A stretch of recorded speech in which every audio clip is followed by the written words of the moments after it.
What's up, everybody? Welcome back into the Play the Fight Song College Football Show. Week 10 is here. And boy, oh boy, do we have a lot to talk about in preview tonight.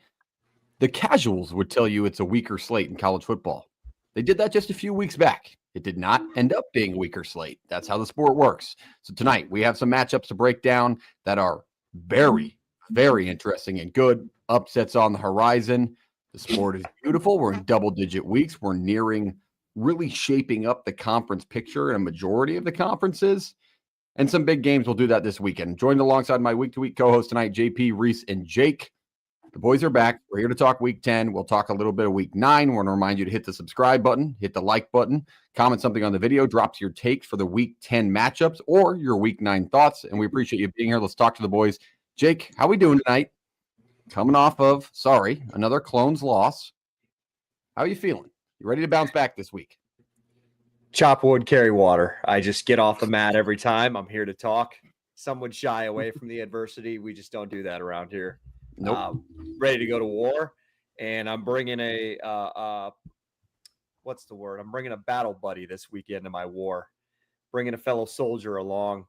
Little sicko Saturday is what we're calling this one, as it will be. It's going to be cold. And only the diehards are going to be there. Hey, Reese will be joining Jake this weekend in Jack Trice Stadium for the rematch of the Big 12 title last year. Reese is going to be in Iowa State gear, correct, Reese? Oh yeah, And we're heavy on these boys. Heavy betting. We're heavy on the Clones this week. I'm sure we're going to move the lines with the units we're pushing down. So yeah, that's good friendship. You can't teach that. You can't teach that. And thank God it's Reese, because I'm not sure if you could get. Actually, I'd probably wear Iowa State gear. I wouldn't be that guy. It'd be no problem. I'm a fan of gear. They've got some good ones. JP, probably not caught dead in it. How you doing tonight? Straight black sweatshirt, probably what I would have ended up in there. It looked like me last week. Team colors. Yeah, exactly.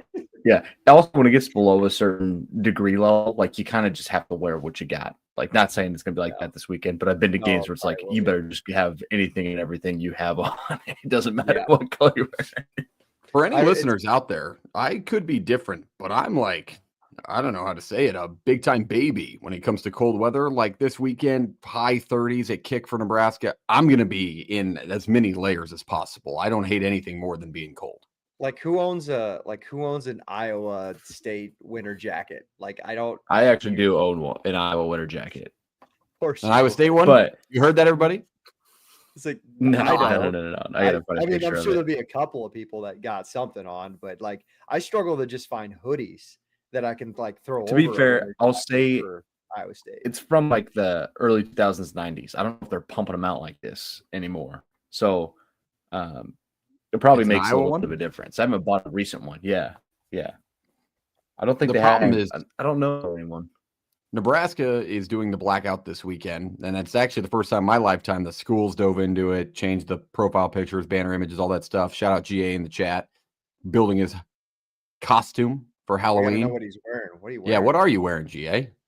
Going to something for spooky season? Fine, oh yeah, he's got the. There he is. I like that. JP, for all you podcast listeners, showing a picture of his Iowa winter coat. Looks pretty nice. Retro look. Is it cozy? I might have to go some Carhartt underneath my big winter coat this week. Yeah, you got to go long sleeve sweatshirt and coat. Shape. Let's throw in our Letterman jackets. They're red and gold. I don't own one. I actually never got a Letterman. No, That's crazy. I was too cool for one. I didn't want one. Kid was varsity in three sports. Didn't care. Wait, JP, is your reaction as in like you should own a Letterman jacket or shocked that Reese does? No, you should have one. I do not have one either. Don't put me on that train. It's so weird.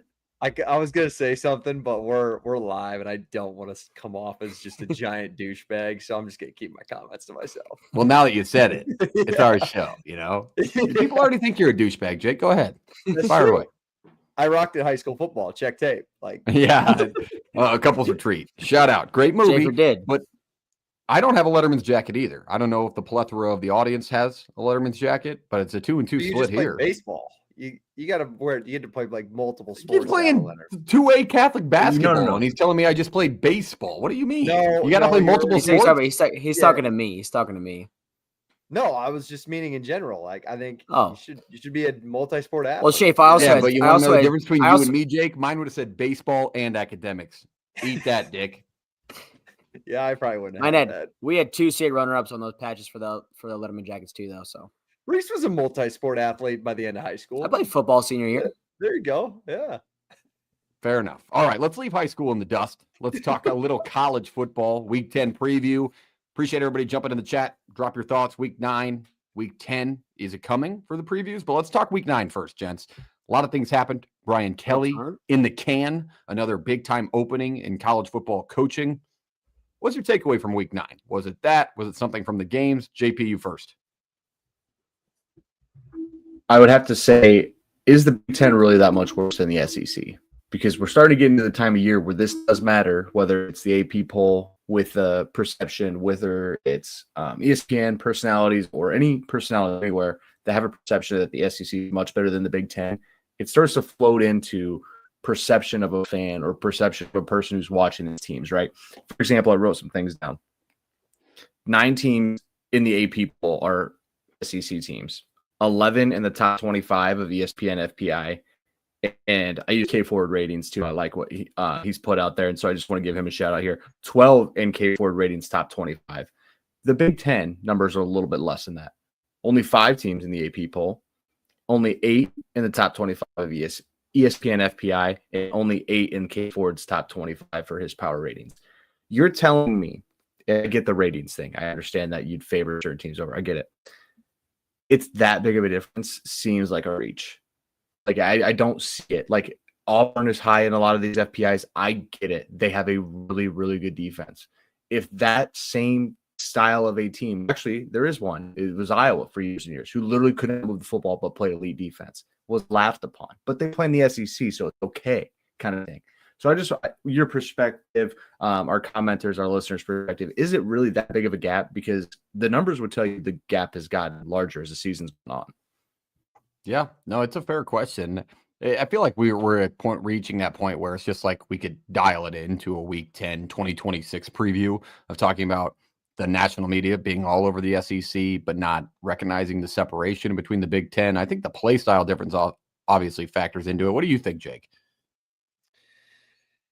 Yeah, it's so hard to read some of these teams in the SEC. Like, I think Missouri is a great example right now. Like, I think I know. Yeah, what are they going to be now? They have a really good defense, and the Probila situation is tricky. But I mean, look at their non-con. They beat a bad. I will say it now. I mean, they'll probably beat Iowa State. They beat a bad Kansas team at home.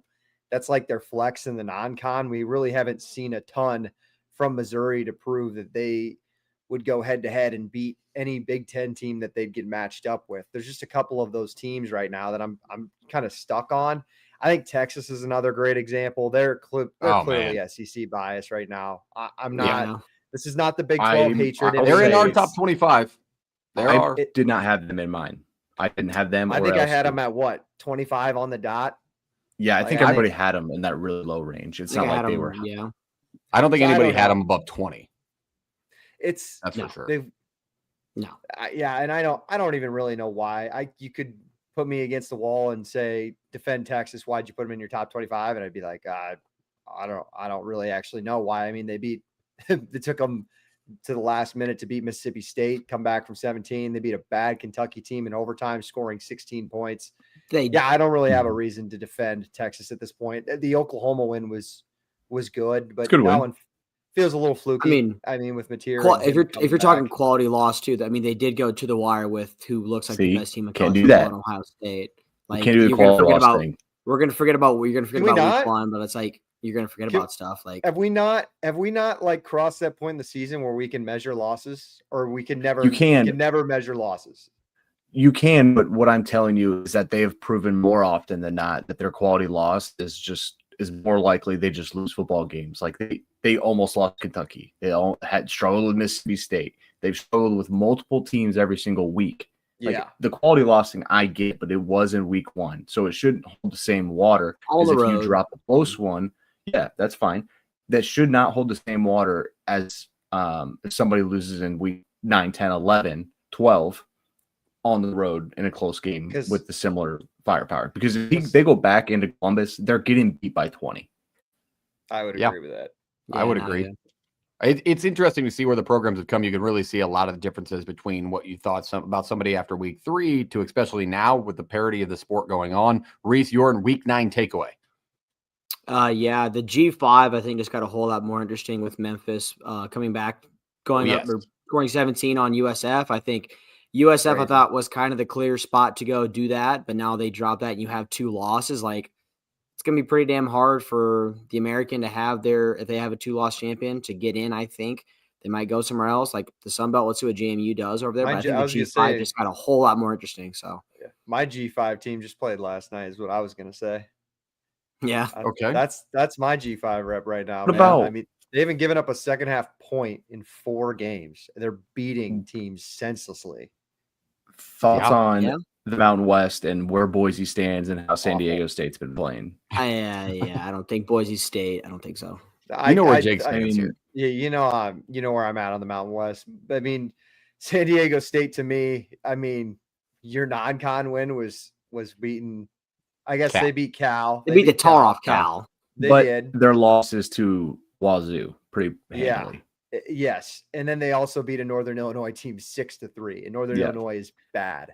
That Cal game was kind of their turning point, right? Like they went lost at Wazoo by a week, win against Cal, on the road into Cal close, and then they've been running teams out of the building since. Beating Colorado State, Nevada, Fresno State, all by double digits, if not 20 points or more. And then they play Wyoming this weekend, who is feeling better about themselves, but I don't think Wyoming's the team that, they have been in the past. No, not by any stretch of the name or number of what they've done over the last 5 years prior to the last terrible 3 they put up. Let's change the page. Let's go to Jake's week 9 takeaway before we wrap things up and go into week 10. Yep, it's fire sale. Everything is officially on the market. Anything is up for grabs. Brian Kelly getting fired. It's surprising, but not surprising. I think college football fans kind of know what I'm talking about, where like the writing was on the wall, but to still do it was like, oh, they are going to pay the $50 million buyout. Like, okay. And now, the biggest, some people say it's the best job in college football. I'm not going to argue with you. Now that's on the market. Anything is up for grabs at this point. I think we still have,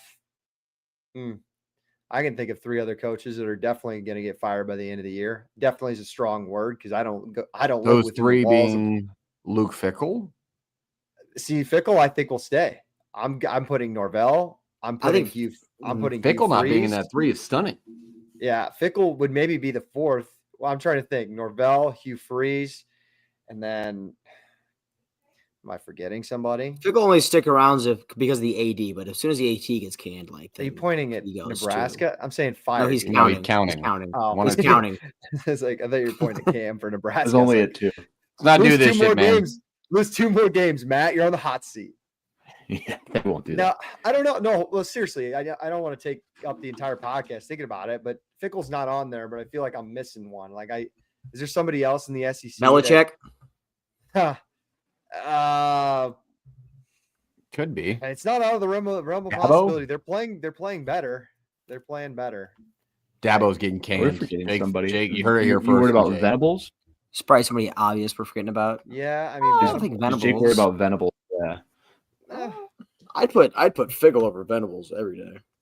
No, I'm just saying he's trying to find a 3rd. Yeah, he's trying to think of a guy. All right. We'll have to sit and ponder on it.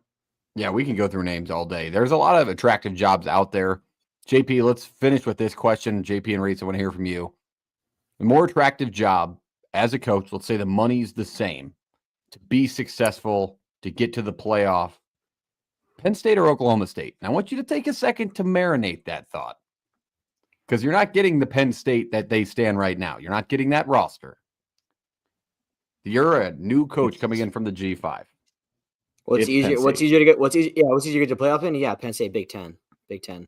Just because of the number of bids, not because you have to. Then you could build a better roster there. Save money, resources.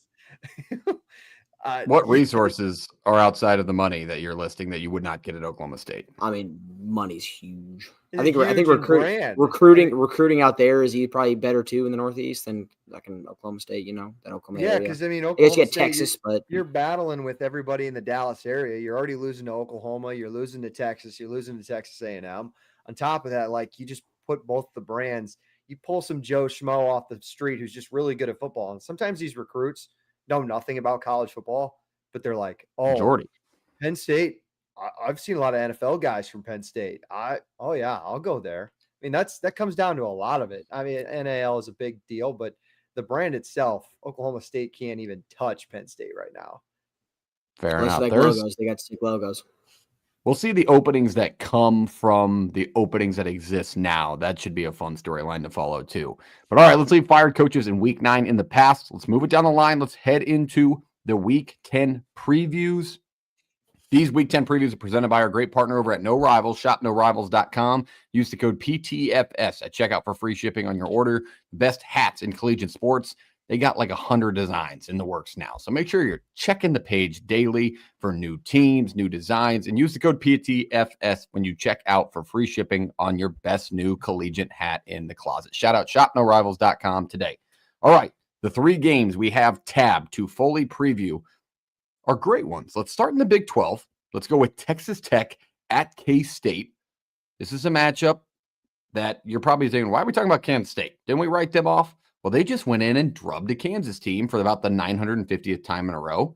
Texas Tech has an absolute horrendous situation going on at quarterback. Joey McGuire's group having quarterback problems. Have we heard this story before? Jake, break this game down for us. Yeah, the casuals probably thought Chris Kleiman was fired already by this point, if we're being honest, and people just kind of forgot about it. But Kansas State is playing some really good football within the Big 12, and they're starting to look like the preseason Big 12 favorite that everybody kind of picked. It just makes this really fascinating because as a Big 12 fan, I kind of want some carnage and just the craziness that this league brings every weekend. But if you are a real Big 12 fan, you don't want Texas Tech to slip up in this spot. And it feels like a tough one. Like, is Baron Morton finally healthy? Because you have no Will Hammond. You have no Will Hammond to go to anymore. It sounds like McGuire made the decision last week they could have played Morton, but they were playing Oklahoma State, and I could have beaten Oklahoma State. So they were good throwing out Will Hammond there. Out for the year. In comes Mitch Griffiths. He takes care of business. So we'll see if Baron Morton can finish a game. I think that's honestly one of the biggest questions we have right now. I think the biggest regression we've seen from Texas Tech the last couple of weeks is the ability to run the football. And Cameron Dickey, who was lights out in the beginning of the year, replaced, was it Quentin Joyner from USC. And it looked like they found a really good back, and he just hasn't been able to get over that 100-yard mark the last couple of weeks. And you're going up against the Kansas State defense and a linebacking core led by Austin Romaine that people forget this is one of the best units in the Big 12. They fly around. They're really good at stopping the run.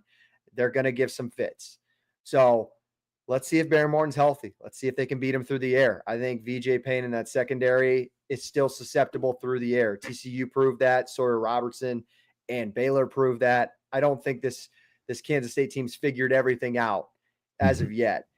And the reason they've been able to kind of shadow some things, they forced 2 or more turnovers in every game in the last 5 games. They've actually forced 3 turnovers in every game outside of the Baylor game where they forced 2, and that kind of cost them the game. So it just comes down to, for me, Avery Johnson's just going to have to be special. I don't see them having very much success running the football with Joe Jackson.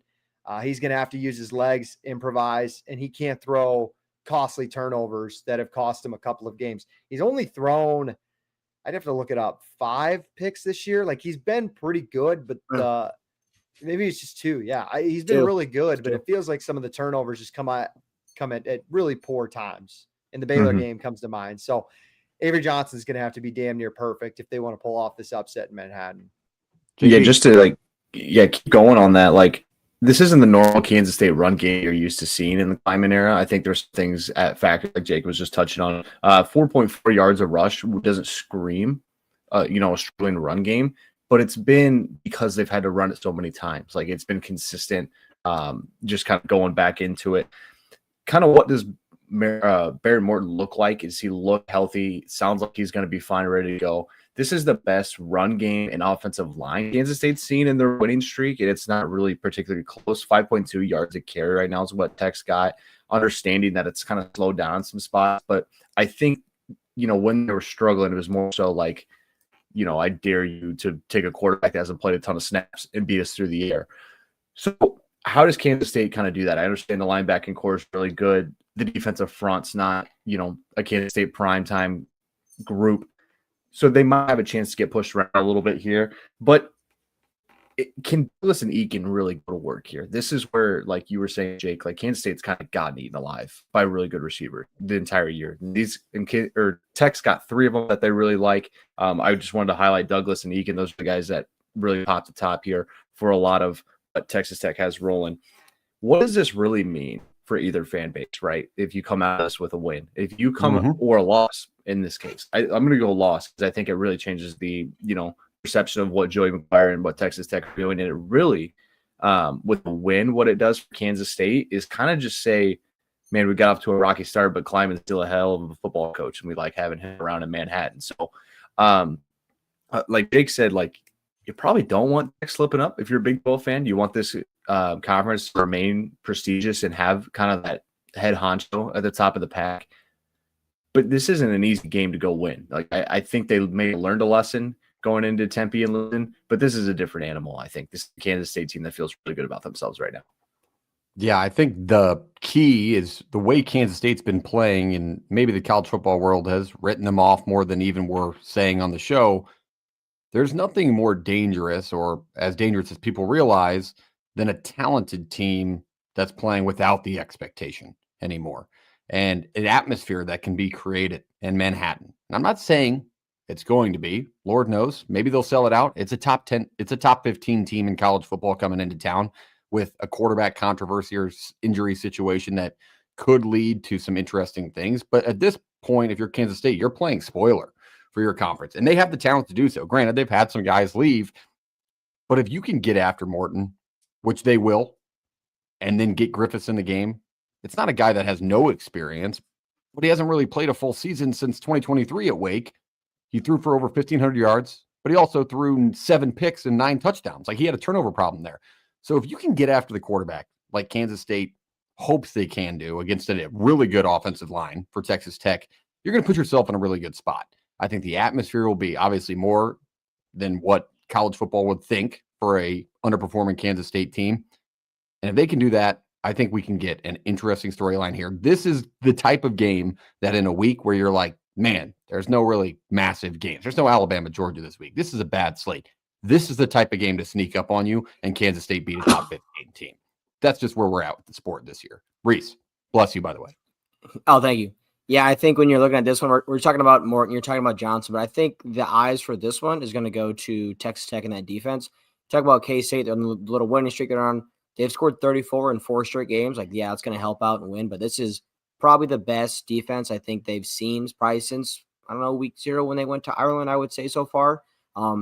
Really haven't looked that great, I would say. I mean, Rodriguez is a stud. Like, and this team, they got 15 turnovers. They got 18 sacks. So, like, they're going to pressure Johnson. Like, if they're going to – the issue is they can't let Johnson get creative and extend plays with his legs. Like, if they're going to get him, it has to be in the back. They have to keep him in the pocket, because if he gets out of the pocket, extend plays, guys get open, crazy things happen, or he's going to go pick up some yards. So too is like, and Texas Tech hasn't won in Manhattan since 2008 too. So like that's something you got to go in there and accomplish. That's just history in college football. You got to go and handle. And we talk about, like, JT's a big Avery Johnson hater, but Shaver mentioned he's only got 2 turnovers on the year through the year, 15 touchdowns. Like, he's playing at a clip that we kind of expected in preseason.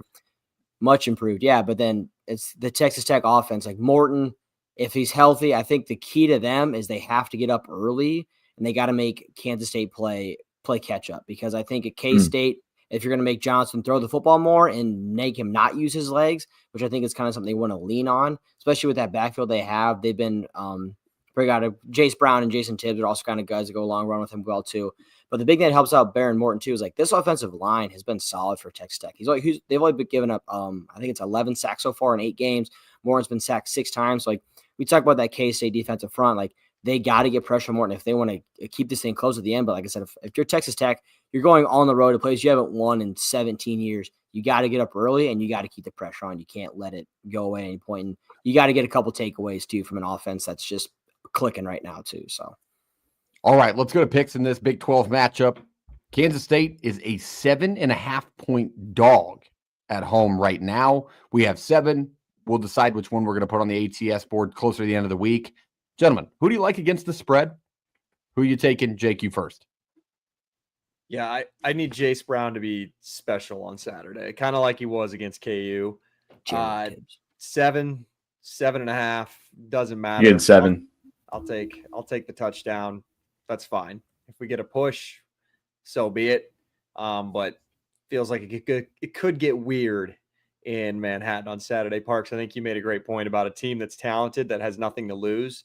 I think that's similar to kind of it's a team that I feel like similar in names, and I have good vibes about both teams going into this weekend.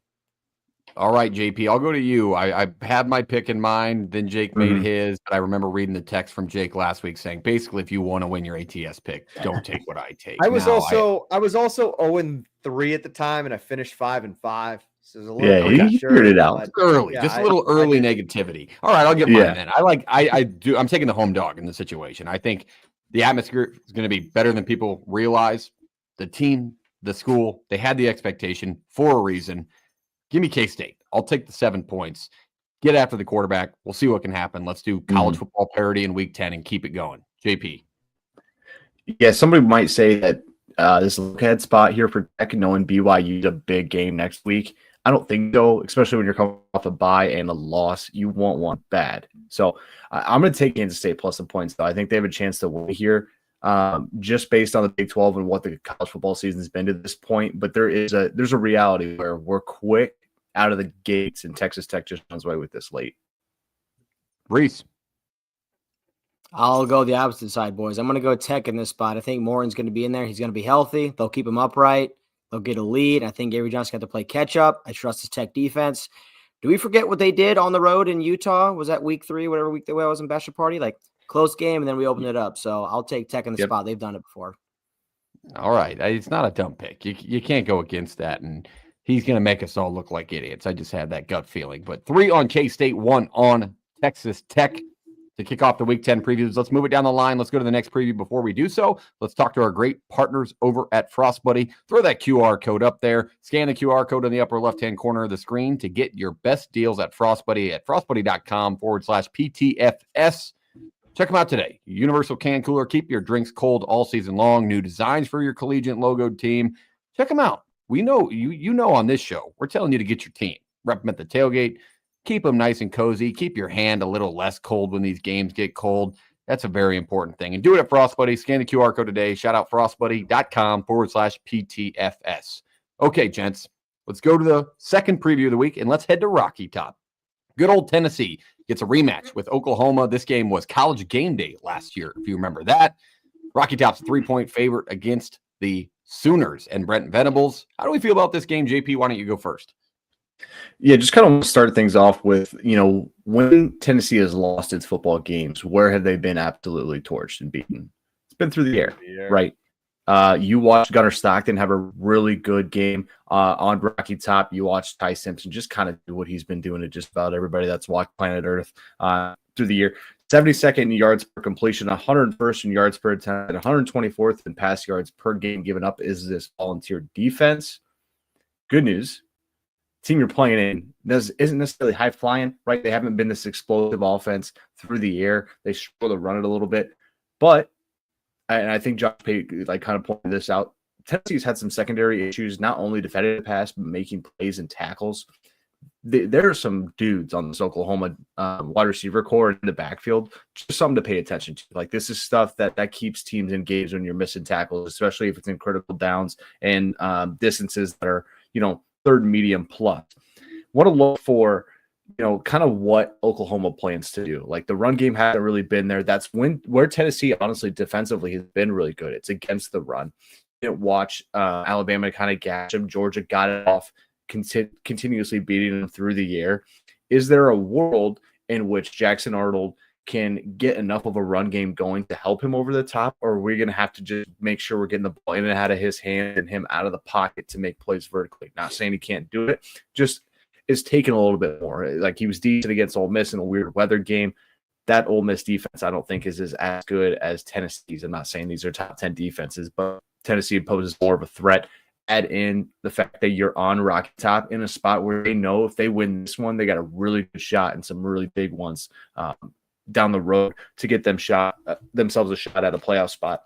Brazel, Staley, big play guys. These are the guys that Joey Aguilar has been really good at getting to, and these are the guys that have kind of cooked Oklahoma in some spots. It's a really good Oklahoma defense, but it has gotten beaten over the top a few times in the secondary. That is what Tennessee begs and pleads you to do, is give them a shot to beat you over the top. They'll spread you out sideline to sideline. They'll run the football pretty solid. I think in that Georgia and Alabama game, both losses, they ran the ball well. They ran the ball well against Kentucky last week. So there is life there. So that's something that is a little bit of concern for Oklahoma. How does Oklahoma score points and stay on the field? Control the football, just kind of work. Let your quarterback kind of be the magic man. That's what you brought him in for. Let the OC kind of work his magic and get that offensive line a little more comfortable. You got to find a way to keep Arnold upright and happy. Otherwise, it's going to be a long night if he's running for his life the entire time. So just to pay attention to. Check that. Arnold. Yeah, I said Arnold. Cheer. Yeah, did not realize I said Arnold. Thank you. We're good. That's why we do it. Mateer, just I need something a little more, and I think it's going to be tough to do so, but there are going to be plays there. So watch for a higher scoring game on Rocky Top on Saturday. Yeah, I like that breakdown, especially talking about the quarterback play and a little bit of struggle we've seen from Oklahoma's offensive line. There's another struggle that's kind of gone down the radar because this one game skewed the number pretty heavily. But Oklahoma, 117th in the FBS right now, -6 in the turnover margin. And on the flip side, Tennessee's done the opposite, +5. Tennessee, being the home team, forcing turnovers the way they have with the consistent success their offensive had, if they can get the stops and limit Mateer's legs, they're going to be in a really good spot. Fellas, we should have clarified this from the beginning. Blackout game, Tennessee, we have seen them dominate teams in this situation. And this is a must win as much as it gets for SEC programs at this point in the season. We haven't seen that 3-loss team in the playoff yet. Not saying this year is completely out of the question. Both these teams, it would be their 3rd loss. So a lot on the line this week in Rocky Top. I think Tennessee has a chance to force a couple of turnovers, get after Mateer a little bit, who's been banged up. I'm not saying they're going to injure him, but they're going to get after his ass this week. Tennessee, I like him at home. I like him in the black uniforms. You're going to be hard-pressed. I'm a Brett Venables guy. Don't come for me, Oklahoma fans. I've always been on his side, but this does not scream Oklahoma to me, gents. What do you think, Jake? Yeah, I'll push back a little bit on some of the comments JP made about just all Oklahoma offense and what they're maybe able to bring to the table. I feel as if their offense is a little fluky. I mean, it was 2 big explosive plays last week, and after that, it was kind of stagnant. Now, I'm not naive enough to say that Tennessee's defense is very susceptible to explosive plays. I think they've shown that enough with everybody. I mean, even Kentucky had some big gains on them as well. And Syracuse. So it can definitely happen. Like Oklahoma can definitely go out there and probably have their best offensive game of the season. Will it be enough? I don't know. I'm glad JP did highlight the run game though for Tennessee, because you replace good Lord, I already forgot what's Sampson. Yeah, you replace Sampson with Star Thomas, Deshaun Bishop. Like these are 2 dudes averaging 6 yards per carry. So it's more than just like your air raid. It's not even an air raid style, but your Josh Heupel offense that you think loves to throw the ball, and they do have good receivers, but those 2 running backs are really, really good. And honestly, just the last thing I'll say is I know we talked about quality losses before, and maybe that's something that needs to be debunked because Tennessee doesn't have really any big wins at this moment yet, but just I feel like I'm still impressed by what I've seen from the Georgia game, from the Alabama game. I mean, you're 1 missed kick and you're a bad pick 6 away from really having a chance to win both of those football games. It on paper, still not going to put the W in your column, but we'll see if that got them to this point where they can finally get over that hump. Big night game, blackout, Halloween, like it's set up to be on spooky fire, Rocky man. Top. Yes, yeah, absolutely, it's going to be on fire. Reese, what are your thoughts on this game? Yeah, OU's defense has to travel. They're the reason why this team is 6-2. You're getting 29 sacks on the year. Like, you got to get pressure on Aguilar, but I think Heupel's looking at that and like, you know what? They have a good defensive line. Let's just get the ball out quick for them. If we can't get the run game going, Schaefer highlighted the running backs they got. But if they get the run game going and you got to start filling the box, you talk about the names he has out wide too, and Brazel and State, like, they'll take the top off on you as well. So, like, I just think this OU team also – Power 4 wise, when Oklahoma has played Power 4 opposing teams, the most they've scored is 26. And that's their last two games. So it's like, that's not a great sign going on the road to Tennessee against a stout defense who, get this, also has 27 sacks. I'm looking at a guy by the name of Dominic Bailey, who's going to be a game wrecker. He's got 4.5 already. And I mentioned this before, like with Avery Johnson, but if you're going to make Mateer beat you, like, make him beat you with his arm, because it hasn't been there this year so far. He's got 6 interceptions, and 4 of those have come on the road. A guy who's had hand surgery. Yeah, make him. Yeah. He's got 4 interceptions. 3 of those came against a Texas team. Like, technically, the game's on the road because it's a neutral site or whatever. But like, now you're going on the road to one of the toughest places to play in college football on Spooky Night, black jerseys. Like, there's just a lot of things this Oklahoma offense has to do perfectly, I think, to win this game, because I mentioned the 29 sacks, but like, this Oklahoma defense just doesn't force turnovers either. Like, they just can't get those. They got a couple of interceptions and a couple forced fumbles, but like, offensively, if you turn the ball over and you're going to give Aguilar multiple opportunities, you gotta get 6 every time you get the ball. And I just think it's going to be a steep hill to climb for the Sooners on the road here. All right, Reese, kick us off picks-wise. Then Tennessee, a 3-point favorite at home against the Sooners. You taking Tennessee to cover it, or you think it's going to be a close Tennessee win? No, I'll take the 3 at least. If they're going to win and walk-off field goal wouldn't surprise me, but I think they'll win by more than 3.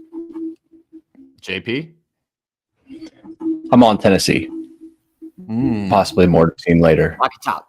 I can smell unanimous pick coming, gentlemen, because put me on Rocky Top. In no case scenario in my head do I see Oklahoma coming into this situation and coming away with a win. And 3 points makes me feel really, really comfortable with a push at worst. Jake. Yeah, I don't get this one, fellas. I don't really get the line. And that's like the worst case scenario for us. I saw that too. Yeah, it's no. No, it's fine. What was the question last week at home? Like, Oklahoma's good defense going up against a really good play caller who came out and won the football game. The good play caller. Same scenario this week, especially on the road at night in one of the best environments in college football. Like, do I really trust this Oklahoma offense is going to keep up? Like, I don't see Oklahoma's defense holding Tennessee to under 24 points. And I say all that to say, yeah, I will take Tennessee. It's already been ran to the table. It's a best bet for me. So Rocky Top, that's fine. All right. All 4 on Rocky Top across the board to ride out Spooktober in Neyland. All right. That's the SEC game. Let's move to the Big Ten for a Big Ten battle on Saturday night on NBC. Let's talk Nebraska. Let's talk USC. USC, a 6-point favorite on the road in Lincoln this weekend. Obviously, my thoughts are out there. The fan perspective's out there. Break down USC, give my keys for Nebraska to win the game, and my thoughts on whether or not they will. I will share that at the end. Also, good plug here. Check out the Iowa fan perspective dropping tomorrow, and the Iowa State fan perspective, which is also out there previewing the Arizona State game this weekend that Reese and Jake will be in attendance for. I will be in attendance all right. I'm just kidding. I will be in attendance for this game Saturday night. He's just getting in my head early. But let's break this one down from the top. I'm curious to hear your guys' thoughts on this matchup this weekend. Big time battle, another blackout in college football this weekend. Jake, you first.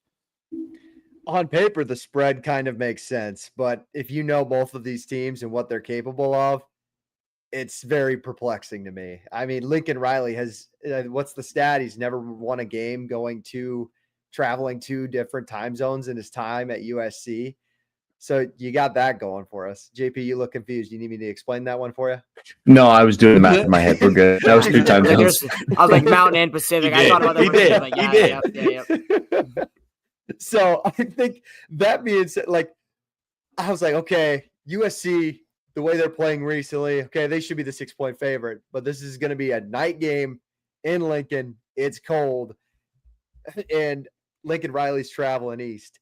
Just feels like a bad disaster. But I think it really comes down to the Nebraska offense. Not to say the USC defense is very frightening, because I think Nebraska maybe just takes a look at the blueprint from the Illinois game, and I think Nebraska can play that similar style, except I think Luke Altmaier's playing, I'll just say it, I think he's playing a lot better than what Dylan Raiola is playing with right now. Like, I just believe Raiola is holding on to the ball too much. He had those 3 picks against Maryland. He threw for 150. I know Northwestern's a stingier defense, but I just would like to see some consistency now in year 2. This is what, your 18th college game that you're starting. Like, some of the freshman stuff, I feel like I'm starting to leave it at the door. You got Dana Holgerson. This is what you brought him in for. Let's see if you can score some points Saturday night, because I think that's going to be the difference. Who's going to stay on the field the longest? That's what I have down as my biggest factor going into this one. USC actually ranks 7th in third down conversions. I would love to see what that stat looks like on the road.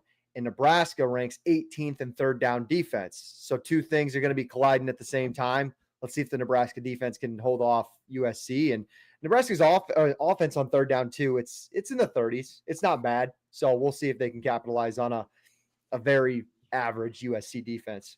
Reese. Yeah, I think when you're looking at USC's 2 losses, it's been when they weren't very physical up front. When they have 2 or less sacks, that's when they've had their losses. Obviously, you're going up against a little tougher team, Notre Dame as well, especially going that on the road. So I think they just kind of look at this as a pressure, like as a situation to see like what's Raiola been like, holding the ball too long, offensive line having issues. So I think they kind of look at this as an opportunity to maybe try to assert themselves. Yeah, but you're like Jake Schiff talked about, like Lincoln Riley traveling in the Big Ten has not been the guy, but I think what they want to try to do to get themselves going, get Wayman Jordan going. I think offensive line, if you can get a little bit of a push, you get him running. I think that helps them out as well too. I think it's just USC is in the trenches. Like, this is where we've seen, like, if Nebraska struggles, like that's kind of where it is up front. If USC is able to kind of assert themselves early, I think that helps out, especially getting Jordan going, because I mean, we haven't talked about Maava or Lemon yet. And like, these 2 have been some of the most dangerous duos in college football. Let's see what it's like traveling on the road, because if you get Jordan going, then you're going to get Lemon open on outside along with Jacoby Lane. But Lemon's like got double the catches compared to Lane too. So like we don't talk about that. Like, we talk about Tyson and Sam Levitt. Lemon is getting almost everything that when Maava drops back there, because this guy's probably going to be a Blitnikoff Award finalist come the end of the year. But yeah, it's the blueprint I think is there to kind of figure out what you need to do to get Nebraska to struggle, is just get pressure on Raiola. But then again, you mentioned Holgerson, Schaefer. This guy's one of the best offensive minds in college football. I assume he's going to figure some, protection packages or quicker throws. They do a bunch of those bubble screens. Let's try to get some quicker throws, maybe beyond the line of scrimmage, to help open up some more. But yeah, I think the big thing, like Johnson that's kind of what's going to end on. Like, if Nebraska gets Johnson going, then I have faith that Nebraska will be able to get this thing going and keep it close, because you got to commit to some play action and Josh running the football. Maybe you can get guys a little bit more open, give us some more time to throw the football. But if Johnson doesn't get going, I think it's going to be an uphill battle for Nebraska. All right. Slight correction before JP goes. Wayman Jordan. I think Wayman Jordan's hurt. He is. He's out 4 to 6 weeks with an ankle King injury. King Miller's been excellent. King Miller's been excellent for USC. He could fit right into the same narrative. So that none of those points go out the window. None of those points go out the window, Reese. King Miller's been excellent for that group. He has been JP, good. Go ahead. Yeah, I'm going to start with, if you're going to slow USC's offense down, I think this is the narrative for everybody. They can't run for 5 yards a carry, right? Both Northwestern and Minnesota were able to do so against Nebraska the last couple of weeks. Both those teams, I think it was just kind of a different dynamic on how everything was set up. It's just, can you get the front of Nebraska to kind of slow things down? Like, we're missing 2 really big pieces we've had in the years past that were 2 of the better ones in the Big Ten. Nebraska is the best pass defense that USC's seen probably in the last couple of weeks. That includes the Notre Dame team. Vice versa, USC is one of the better passing teams in the country, probably the best that you've seen if you're Nebraska. And so there's something that's got to give there. Somebody's going to get got a little bit, or maybe it's just a stalemate. Somebody get theirs a little bit, and Nebraska capitalizes on a couple mistakes in some spots as well. For me, you covered the get the ball to Evan Johnson piece. For me, it isn't just that. It has to be long sustained drives, and it doesn't have to be this, ground and pound between tackles type stuff, because a lot of what Holgerson likes to do is get the ball on the edges and let receivers work because they have talent in the receiver room. We've seen that. So maybe this is a spot where we're doing that. And the extension of the run game is, 0 to 5 yards downfield, or maybe it's behind the line of scrimmage, and making USC make open field tackles on some talented guys on the outside. I think that's something to pay attention to. And if we like run game with Nebraska, this is one you can get. Notre Dame had 306 on the team. Michigan only the 109, but it really didn't matter all that much. And then 171 out of Illinois. That's an Illinois team that was not great running the football until USC came in there. So there are pure and obvious gaps and paths to win for each of these teams. It's just weird and kind of funny to me that it all lands in the run game, and a high flying team from the West Coast and team in the Midwest with one of the better quarterbacks, young quarterbacks in the country. So keep them upright, get Raiola to have a chance to get the ball out quick, the playmakers on the edge, let the run game kind of let you be consistent. And if you're USC, just take advantage of what other teams have already done to this point on this Nebraska defense. All right, let's go to picks in this matchup. 6 in favor of the Trojans, riding with the home dogs in black, or are we going with Lincoln Riley traveling those time zones? Jake, you first. Yeah, this is hilarious, man. Like, you got Lincoln Riley traveling time zones, and you got Nebraska in a prime time spot. Somebody's gonna have to win the football game. So what's gonna happen? I would take like, if we were doing score predictions on this one, I'd take USC by 2. I'll probably take Nebraska to cover on the board this week. But I do think it's going to be kind of a weird. We get high flying, high scoring. See, the over-unders at 60. I just, the more I look at it, I 60. I saw 58.5. Okay, I thought it was at 60. It No must goal. be coming down. I don't see it getting to 30 points apiece. I really don't. So I don't know. JP? Yeah, I'm gonna lay him with USC here. I think I wonder about Nebraska on the front. That's the offensive line and the defensive line, and this is a team that can expose you on it. I think opposite of Jake. I think both teams score. So I am thinking like in the 30s, high 20s for both teams in this spot. So I'll take USC. Reese? Trench has got me worried, but we just talked about this Tennessee. This is a blackout game at home for the Skurs. I give a bunch of pro USC stats, but this is a spot where you're a home dog. I'll go Nebraska in this spot. Give me the points. Yeah.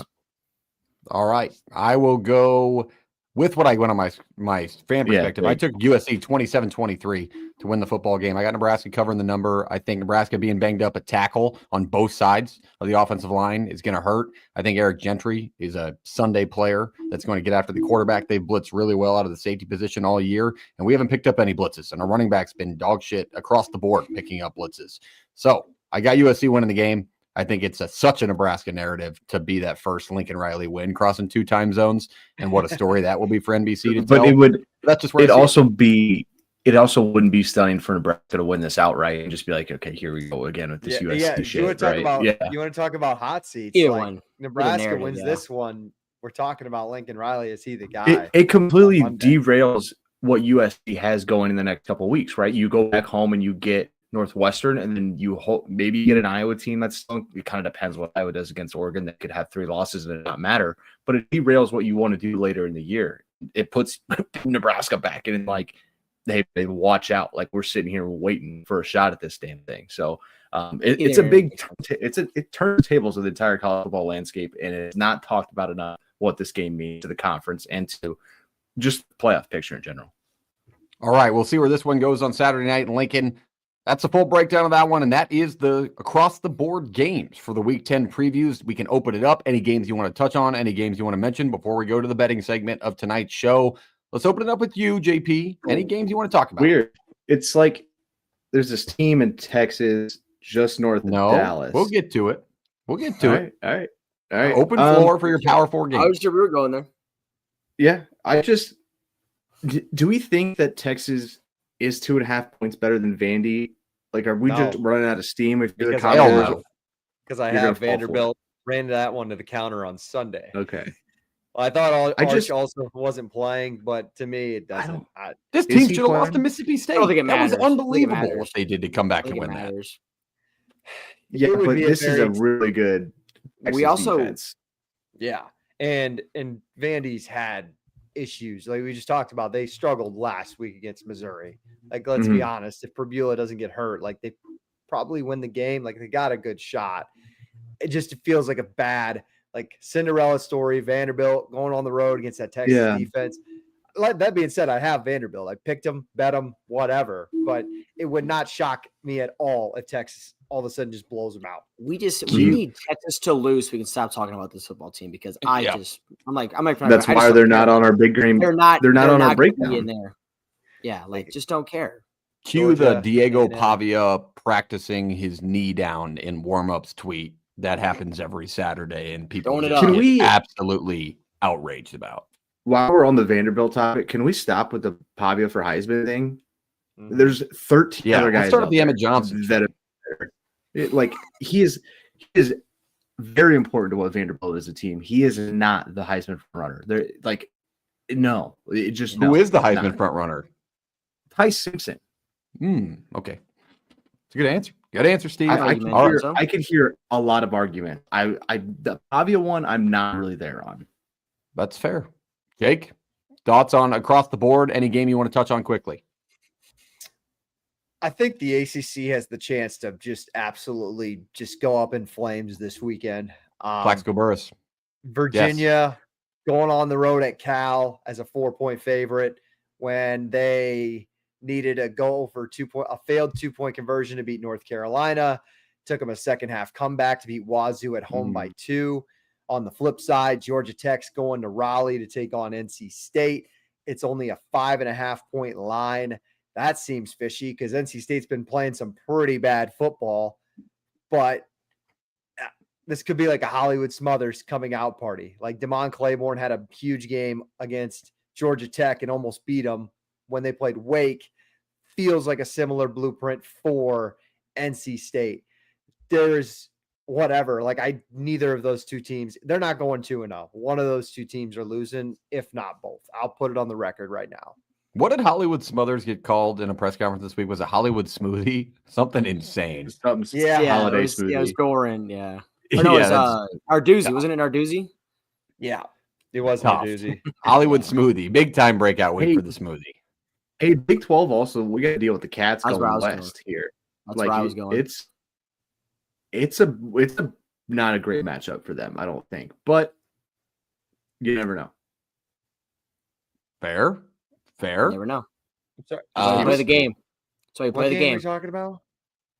Cincinnati, BYU, or Utah. Oh, Cincinnati. Okay. Utah.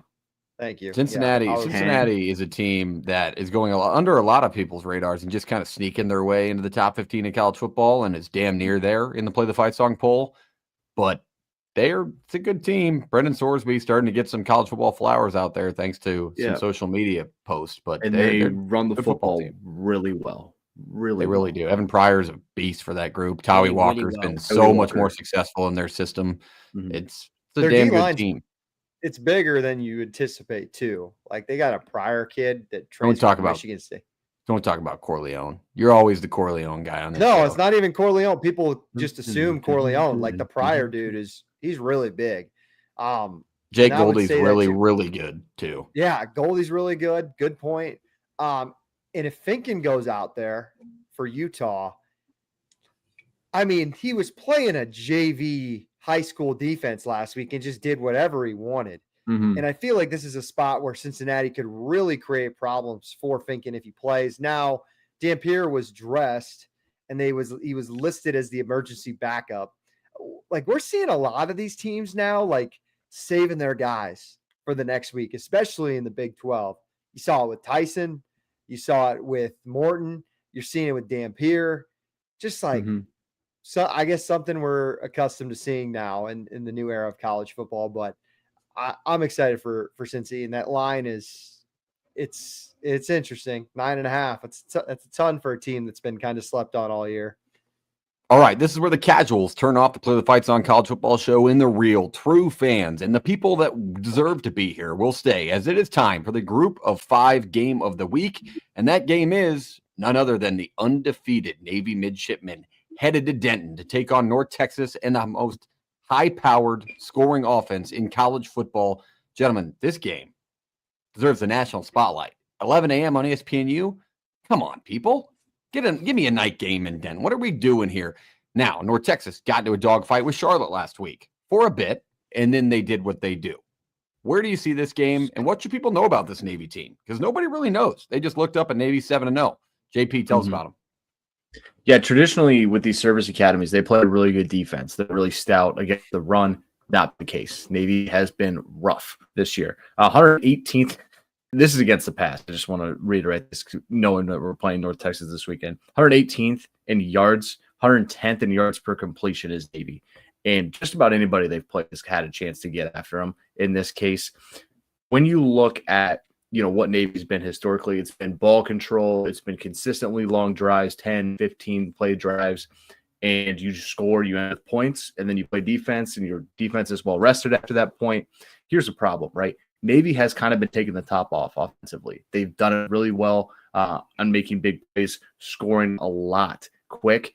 That makes more stress on the defense, probably why some numbers are inflated, but still have one of the better quarterbacks in the group of five in Horvat. And how do you look at what Navy's trying to do, and now they're kind of starting to score and do some things, and you're going to go play a team who does the same thing, right? This is what North Texas does. They play really good offense. Traditionally, don't turn it over when Mestemaker, their one loss is kind of, the dent in that armor. He turned it over 3 times.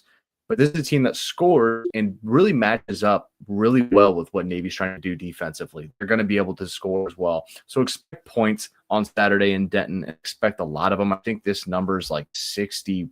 What I see, it was high 60s. 66. Yeah, just a bunch of points. So can Navy kind of go? I think in order to win this one, I think Navy kind of has to go backwards in what they do. And yes, you want the big plays because you always take the points, but maybe it becomes a little more old school.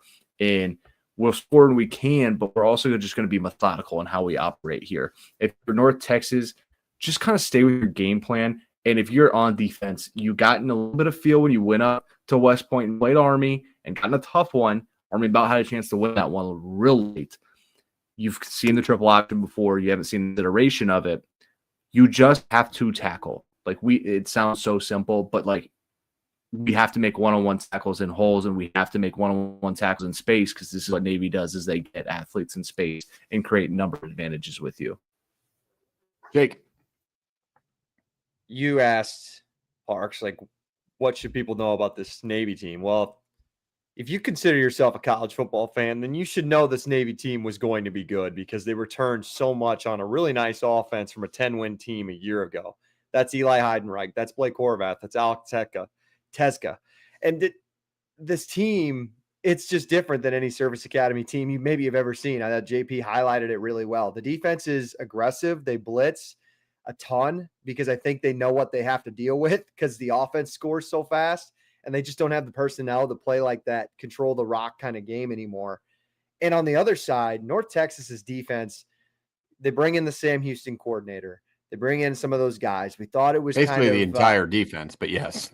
They thought it was going to kind of change things, turn things around, looked like that a little bit earlier in the year. Then the USF game happened, and then Charlotte was putting up points on them, and Charlotte doesn't score on anybody. And now it feels like things are coming back to the norm. Watch your mouth. Texas defense. Still, no. You cannot compare this North Texas defense to what it was a year ago. Let's be very clear. It's still they have one thing in common. Getting smacked. How many would they have given up to USF? Yeah, I was going to say 63 points. 63 points. Damn near it's a skew. 70. It's a skew. It's a skew. It's a new week. It's a new year. But keep going, Jake. Say what you want about this Navy team, and maybe it's fluky. They should have lost to Temple, whatever. Well, they're the only 5-0 team in conference play. They're one of the only remaining undefeated teams left. And we're going to find out what this team is made of, because on top of this game, they have Notre Dame, South Florida, Memphis, and Army left on the schedule. Like a gauntlet stretch of these last 5 games. We're going to see what they're capable of. I lean North Texas winning a shootout here. And because the defense, I just don't think is built for this North Texas offense and what they can bring to the table. Can I get something off my chest too? Can we stop? Get it off. Can we stop with the Mestemaker? Where's he going to transfer thing? Yes. I really was getting fired up on Twitter. I had like 3 tweets saved in my drafts, and I just decided to pick a fight for another time.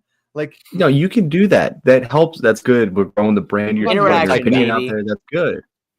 God forbid he wants to stick around with Morris. God forbid a team took a chance on him. Maybe he wants to stick around, or maybe just God forbid you let the kid have a great season and just finish out what he's doing really well with the Mean Green. I'm sorry you were living under a rock and didn't watch the Frisco Bowl last year like I was, and you thought Poffenberger was going to be the starter because you don't know ball. So why don't you just shut your mouth, and maybe people will start offering him money at the end of the year, and then we'll let Drew Messemaker make his own decision.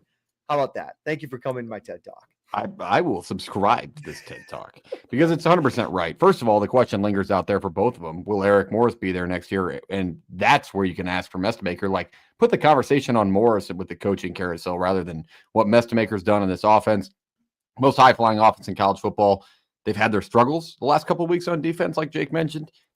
I think they've settled in. Hopefully they can keep it going, but it's a different style of game they're about to play. And it's not the Navy that you're probably used to, but it's also a Navy defense that struggled immensely and a high-flying offense that struggled against pretty much nobody, against a defense who struggled against pretty much everybody. That seems like the recipe's there. And that's why the line's where it's at. I think the line is only at 6.5, just out of respect for what the Navy's accomplished this year. It's a good football team. Do they have the pieces to stop what North Texas wants to do? Not only with their athletes, but just their scheme? I'd be stunned because nobody's done it really all year long. I think North Texas has to limit the stupid fumbles. I think when they've gotten in their dogfights and let teams back in the game after they've stretched out the lead, it's because they've turned the ball over, had those short, stupid possessions trying to do too much. Limit that. I think North Texas puts himself in a really good spot to not only win this game, but to take care of business and probably get in the national ranking next year if you beat a ranked Navy team like this week. JP. JP, you leave us off. Reese. We got to go to Reese before picks. We're good. Sorry, I don't want to leave his thoughts out before picks. I was starting picks. Just you talking about Messemaker, man. I mean, the guy cocomes off a 600-yard game, 4 touchdowns, all that good stuff. And it's also like, does Navy have the secondary to cover Wyatt Young, Cameron Dorner, Miles Comer for 4 quarters? Don't know about that. And then also, if they can't cover the guys that out wide, you got to worry about Hawkins and Miguel in the backfield too, who have been pretty solid for this North Texas offense as well too. The blueprint's there for every Navy game. Hold on to the football, score 6, eat up clock. Don't let North Texas get the football. And then, I mean, Army kind of was successful with this. Army got up to a lead on this North Texas team, pretty solid in the first quarter, first half. But then guess what? North Texas offense is just explosive, and they can go score 45 when they need to. So even if Navy finds a way to get up early in this game, I think North Texas offensively, like I said, for 4 quarters, I don't know if you can limit those 3 guys they have and Messemaker, how successful they've been so far. But I think if Navy is going to, one thing they got to do, they got to rely on a guy named Landon Robinson, who's got 5.5 sacks at the top of the American. So he's got to be some sort of disruptor, I think, to get in the backfield to make Messemaker make some inadvertent throws. But again, I think this North Texas offense just has a lot of firepower for this Navy defense to handle. All right, across the board, let's go pick 6.5 in favor of the Mean Green. Who's going to take this one, Jake? It's like I said before, I think it's a bad matchup for Navy. Still respect for everything that they've done so far, but I like North Texas in this spot. And now we've seen teams get into track races with like Navy and some service like Army last year, and some of these teams can't keep up, but I don't really see that happening this time around. Maybe I'll be wrong. I mean, do I gotta give a pick? I for all you podcast listeners, I'm head to toe in Mean Green tonight for good reason. 7-1, the Mean Green, put some respect on their name. 49-27, Mean Green this weekend. JP, take the over. I'm going to take the points. I just think 2 high-scoring offenses. You're not really looking for stops from either one of them. Just plus 6.5. North Texas wins, but you get dogfights with teams that are ready for a fight. Nobody's more ready for a fight than an America's Navy here. Reese. I'm still an American soldier right now. I'm ever picking Navy when we're on this show. Give me the Mean Green. All right, the Army vet, or the active not Army even member. Joining his brother in arms. He just hates love him. that. All right, 3 on the Mean Green, 1 on Navy this week in the Group of 5 game of the week. Make sure you smash the subscribe button if you're a Group of 5 fan joining this preview. We appreciate you being here. We will cover the G5 all year long, and this is probably the 4th or 5th time we've talked North Texas this year. So if you're a Mean Green fan, you may be in the best spot on the planet. hit the subscribe button today. We appreciate you being here. Shout out to the G5 and the G5 game of the week, which you will not want to miss. All right, gents, that's it for the previews of week 10. Let's go into the betting segment to end tonight's show. Let's lead it off with, of course, the recap. And let's see if I can do this correctly this week, because I was in a dogfight with my own words going last week. Last week, for the best bet, which we are doing first. Last week, recap, Reese on USF minus 4.5 against Memphis. Looked good until it didn't. Did not win. 17-0, boys. Myself, win on Southern Miss minus 10.5 against Louisiana Monroe. Absolutely never a doubt. JP, a win with Wyoming minus 4.5 against Colorado State. They didn't even give up a point. They just needed one singular touchdown. They would have covered that number, JP. Jake eating his words on that one. Jake with a loss. Arkansas minus 1.5 against Auburn. That did not happen. So a 2-2 week for the boys. 10? Let's get a 4-0 week. We haven't had one this year. We need a 4-0 week out of Play the Fight Song this week. What is your best bet of the week? Let's go. Jake, you first. Normally, I'd probably do Tennessee, but I gave that on the show already. So we'll go something else. This one, again, this line doesn't make sense to me. And maybe it's because they play better at home, but whatever. Arizona, minus 4.5 at Colorado. I just think you won your Super Bowl. Congratulations. Yeah, that's coming from the bitter Iowa State fan who was there. Absolutely. You won one. I don't think most of these teams in the Big 12 make the same mistakes this Iowa State team is making right now. So Arizona needs this one bad. They're so close to bowl eligibility. This is one you got to have and win by more than a touchdown. Like last week, fellas, negative 26 yards in the first half for Colorado. Not good. It's bad team. It's inexplicable. Yeah, they got to stand on their 8 toes, and they got to come up with a big win this weekend because that program's on the fritz. You like that joke? All right, JP, best bet. I didn't catch that, but I got it now. I'm going to Big 10. Don't do it. To my, Don't take it. My friends up north. Who Don't take it. Just caught a beating. Fuck. I'm kidding. Minnesota is get off the this mat. Michigan State team's worse. Gophers. This Michigan State team's worse. I think they're bad. Understand that they just ran into a buzzsaw last week they weren't ready for. I'm taking Minnesota minus 3 against Michigan State. Reese, go ahead. Let me find another pick here. Subtle flex. I think you guys are going to hate this one, and I'm hating it a little bit just because I'm going against the place that I think is one of the hardest places to play in college football, especially at night. But 10 points, Gypsy? Utah's better. Nice. Utah's 10 points better than Cincinnati right now. I know Pryor's out, but Walker's still pretty damn good. And This is your best bet, not your dog's dog. Yeah, your best my bet. best bet. I got another one. Don't you worry. I got another one in the store too. Week of the dog. Chamber. You're giving me Double me dog. 10 points. I've seen 10 have some spots. That's just on ESPN or whatever. Like if you're gonna give me 10, I think Cincinnati goes in there and like yes, Utah's front is stout. They're solid, but I think Cincinnati will travel. They're able to run football well. I think you're gonna give me 10 points. What? Reese and I are going to be enjoying the frozen pizza special with this one. This one's going to be good. Can I kick? Is your dog worth more than 10 points?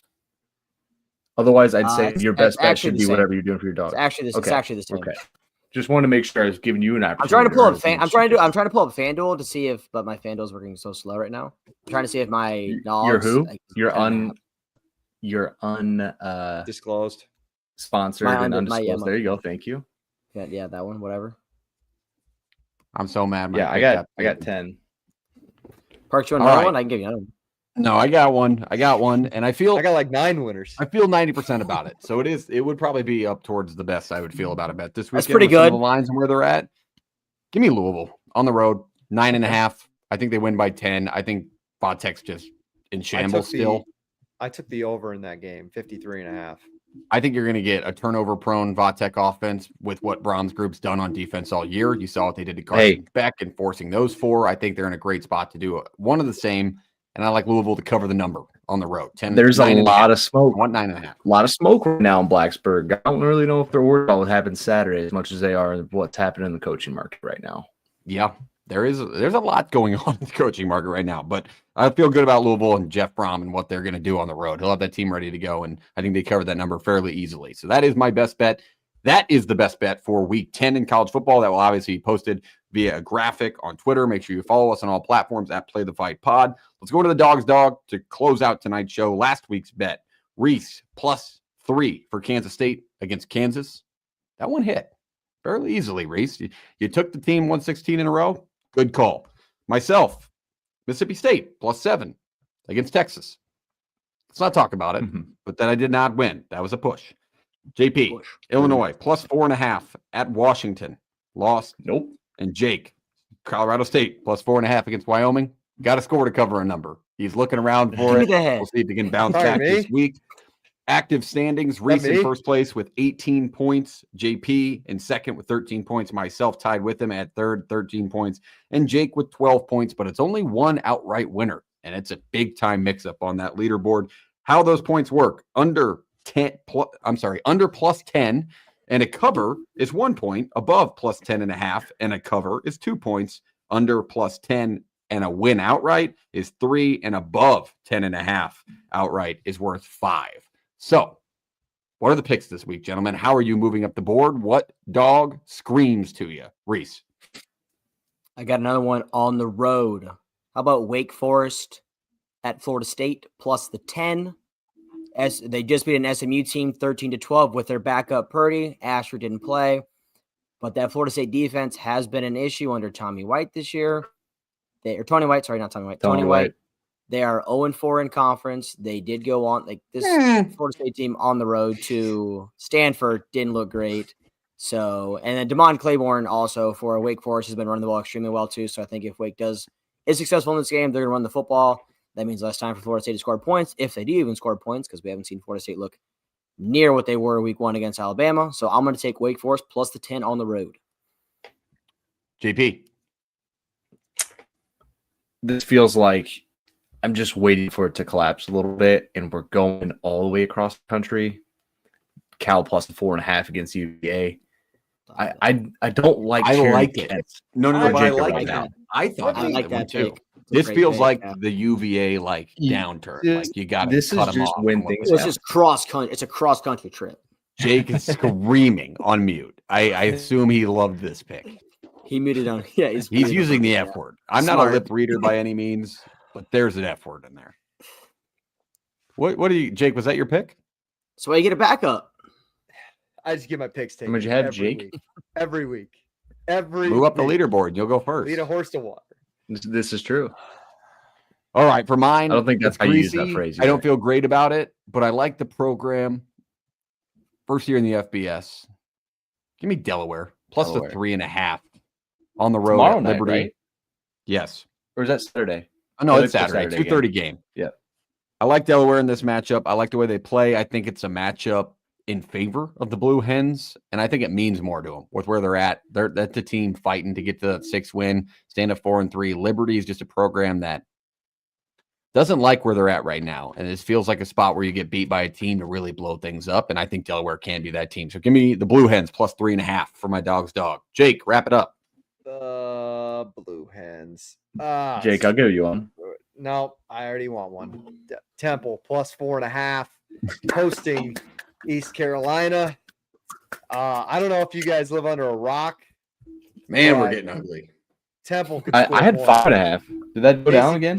Casey Keeler's group can score some points. And this is a sneaky Temple offense. And this is a sneaky Temple team who should have beaten Navy. So yes, we're playing this one at the link. Good luck, Pirates. Wait, that was my other one. Oh, what? I'm going to throw one out there.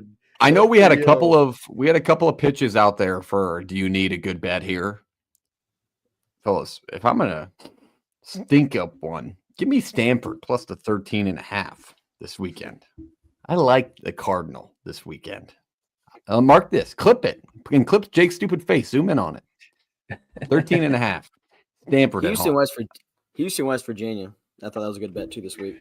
No, you should have. If you were going to take a dog's dog, it was the Coal Rush uniforms, and you missed your opportunity on. All right, 12 points. Pipe down. Stanford plus 13.5. That's No, where I we're wasn't looking. talking about your Take that one Stanford too. pick. I was talking about JP mentioned the No, he's making fun of your points. JP. He's talking about West Virginia. They play Pitt this week. That would be a Pitt loss. Pitt would lose It that would. football game. They I'm damn I'm right not they laughing, would. but yeah. All right. That's the Week 10 preview. We previewed those matchups. We gave you our best bets, our dog's dog, and we recapped Week 9 briefly. That's what we do here at the Play the Fights on College Football Show. So make sure you smash the subscribe button, hit the like button, comment below your thoughts on the Week 10 preview, this show. Let us know what you think. We'll see you next week where we'll recap Week 10, go into Week 11. College football's coming together. There's a lot of parity and a lot we got to break down week to week. So make sure you come on back. Follow us on all platforms that Play the Fight Pod. Shop Frost Buddy. Shop No Rivals. We'll see you next week. Jake, take it away. See you back in the jack.